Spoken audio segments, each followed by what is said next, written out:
Hi hello friends, నమస్తే. అందరూ ఎలా ఉన్నారు? ఈరోజు వీడియో ఏంటిదంటే వంకాయ పప్పు చాలా ఈజీగా చేయడం, ఇంకా వంట రాని వాళ్ళు కూడా చేసే విధంగా అయితే చెప్తాను. లాస్ట్ వరకు చూడండి. వంకాయ పప్పు చేయడానికి ముందుగా కందిపప్పు అయితే తీసుకోండి. దీని అయితే మనం 2 టైమ్స్ అయితే వాష్ చేద్దాం. చూడండి, ఇలా 2 టైమ్స్ అయితే వాష్ చేసుకోవాలి. ఇంకా లేత వంకాయలు తీసుకోవాలి. చూడండి, లేతగా ఉన్నాయి కదా. బ్యాక్ సైడ్ అయితే తొనలు ఉంటాయి కదా, అవి తీసేయండి. కట్ చేసి ముక్కలుగా వేసుకోవాలన్నమాట. ఇందులో వంకాయ ముక్కలు కట్ చేసుకొని వేసుకున్న తర్వాత పప్పు ఉడకడానికి సరిపడా వాటర్ అయితే వేసుకోవాలి. పచ్చిమిర్చి అయితే కడిగేసి నీట్గా కట్ చేసుకొని వేసుకోవాలి. ఇంకా టమోటా కూడా ఎన్ని కావాలంటే అన్ని వేసుకోండి. 2 అయితే సరిపోతాయి. చింతపండు కూడా మీకు పులుపు ఎక్కువ కావాలంటే చింతపండు ఎక్కువ తీసుకోండి. మేమైతే పులుపు కొంచెమే తింటాం కాబట్టి కొంచెం తీసుకున్నాను. ఇది కూడా ఇలా క్లీన్ చేసిన చింతపండు ఒక బౌల్లో అయితే వాటర్ వేసుకొని నానబెట్టుకోండి. ఇందులో అయితే వేయకండి, ఎందుకంటే పప్పు తొందరగా ఉడకదనమాట. ఇప్పుడైతే కొంచెం ఉప్పు వేసుకుందాం.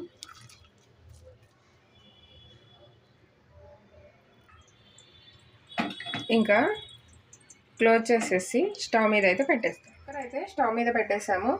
ఇది ఎన్ని విజిల్స్ రావాలి అంటే, బాగా ఉడికే కందిపప్పు అయితే 2 విజిల్స్ అయితే సరిపోతుంది. కొన్ని కందిపప్స్ ఏంటంటే తొందరగా ఉడకవన్నమాట. అలాంటివి అయితే 3 విజిల్స్ వరకు ఉంచుకోండి. కొనే వాళ్ళకైతే తెలుస్తుంది కంపల్సరీ ఇది ఉడికే కందిపప్పు తొందరగా ఉడుకుతుందా లేదా అని. మనమైతే వెయిట్ చేద్దాం కొద్దిసేపు.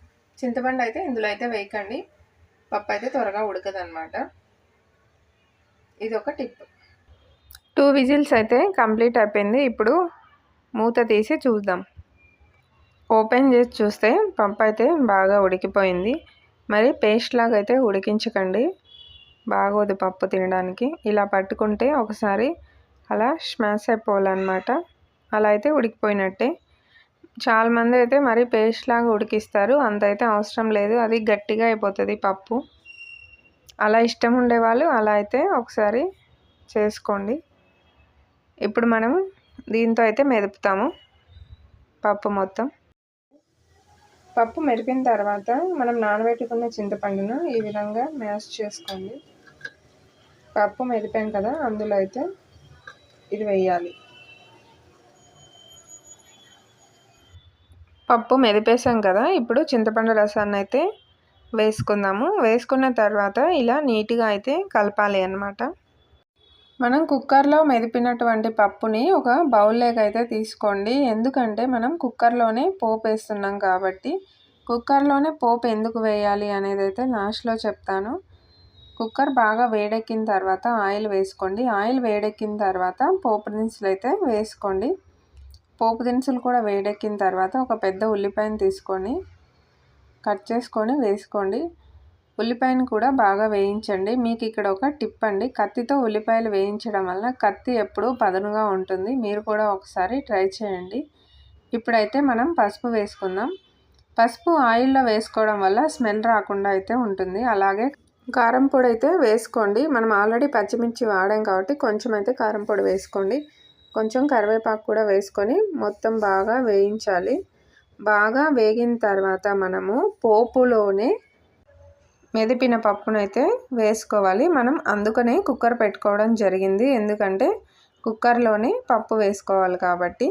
మీరు కూడా ఇలాగే ట్రై చేయండి, పప్పు అయితే చాలా టేస్టీగా వస్తుంది.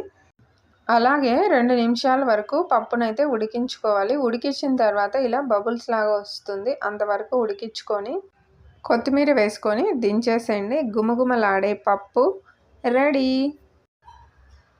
మన ప్లేట్లోకి అయితే రెడీగా మనం చేసినటువంటి పప్పు ఇంకా దొండకాయ ఫ్రై అయితే వచ్చేసింది.